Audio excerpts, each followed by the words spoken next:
Hey, what's going on, you guys? It is Chris, and you're watching Being a Father, the video blog on YouTube. Again, if it sounds familiar, it's because we actually have a podcast on Spotify and Apple, so be sure to check that out if you have not checked that out already.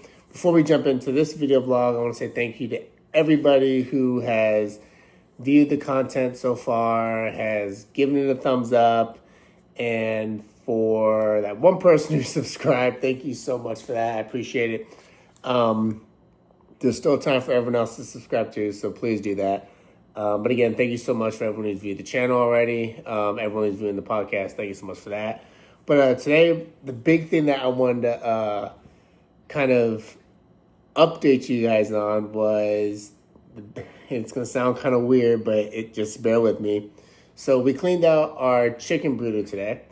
And if you don't know what a chicken brooder is, or you've never had chickens before, a chicken brooder is basically a container where you put all your little baby chicks in that you get, and there's a heat lamp, and there's food in there, and there's water. I'll actually show you guys our setup in a little bit after we get done talking about this, but we had to clean that out because chickens shit and chickens piss, so you don't want them running around their dirty, nasty crap. So we typically try and do that about every week, maybe 3 to 5 days, maybe a little more. I don't know. My wife's the main one that does that. Yeah, so that's what we did today. The big thing, though, we have to change up their water almost every single day, multiple times a day, like before I go to work. When we get up in the morning during the day, because the water sits on top of the bedding. And by the way, if you are going to get chickens, we get the pine shave, the large pine shavings for the bedding so they don't eat it. But they started to learn how to fly, I think. They're starting to spread their wings out a little bit, and they're flapping around everywhere. So they're getting the bedding inside of their water. So we're consistently having to change the water. And then they crap in the water, which is really actually pretty disgusting. So we always have to change out that water to make sure the water is fresh, because we don't want them drinking shit water. We want healthy chickens. You don't want chickens dying. You don't want them having health issues, because we are raising them for their eggs. These are all egg birds. They're not meat birds. So we want as many chickens to survive as possible. Because right now we have 9 chickens, and I think that comes out to like somewhere from 2,600 to 3,000 eggs a year, which is awesome. We're tired of buying eggs, especially with how much eggs have gone up. And we eat eggs in this house all the time, or at least I do. Basically, we my role in that, my wife and I have very separate roles, not because we specifically assigned them, but because of how we found out cleaning goes with us and what we're better at. I typically clean all the chicken crap that's on their butts, because you have to kind of get all that stuff off. So until you pick them up and run their butts on like some pretty warm water, use a Q-tip and try and wipe off all the sticky poop, because you don't want that to clog up their butthole. Chickens are dirty. Just if you're looking to get chickens, they're kind of dirty, but you have to have patience with them.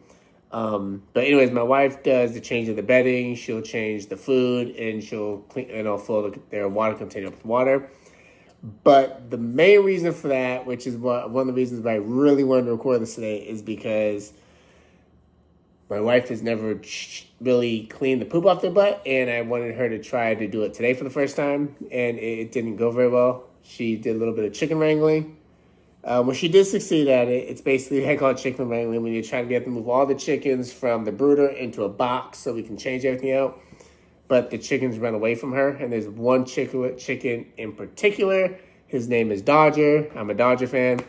And he likes, apparently, to peck the hell out of her every time that she tries to pick him up. And they're like this big right now. They're not very big, but apparently he tries to peck her, so she gets a little nervous, a little scared of wanting to pick him up. She got them all today, which is awesome. It's definitely a big step for her. She got them all today out of one brooder into the box. So we're going to have to keep practicing that, but she'll get it. But yeah, we did that, and we cleaned up their butts and changed the bedding and all that. I'm actually going to show you guys our chickens if you haven't seen them. So, let's see. Our house is a mess, so don't judge. But these are our chickens here. Right there. That's what we have. We have 9. So Dodger is actually, where's Dodger? Dodger's right there. Oh, he ran. Dodger's right there. That's the one, if you can see him. Right there. That's the one that likes to peck at my wife a lot. But yeah, those are the chickens.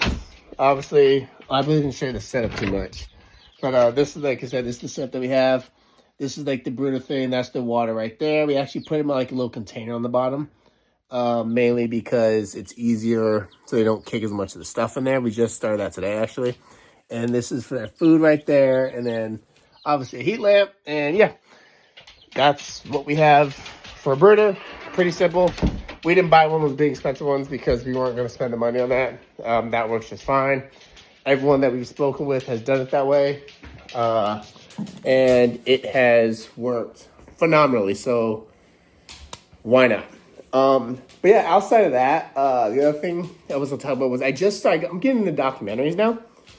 I'm kind of old. I'm 37. My wife calls me an old person.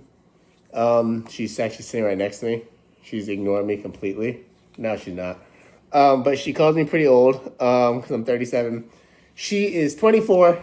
So, the whole age thing is, we talk crap about it to each other all the time.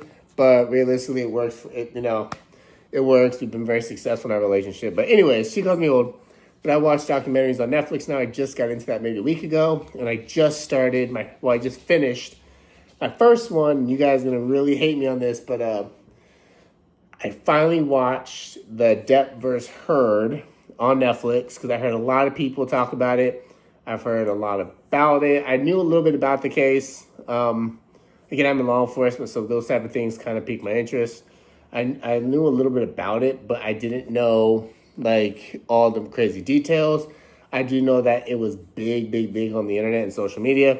So I checked it out. It was actually really good. It's only 3 episodes, which is perfect. It's not one of those ones that are 3 seasons and 8 or 9 episodes, and it just takes forever to get to the point because half of it is useless, in my opinion.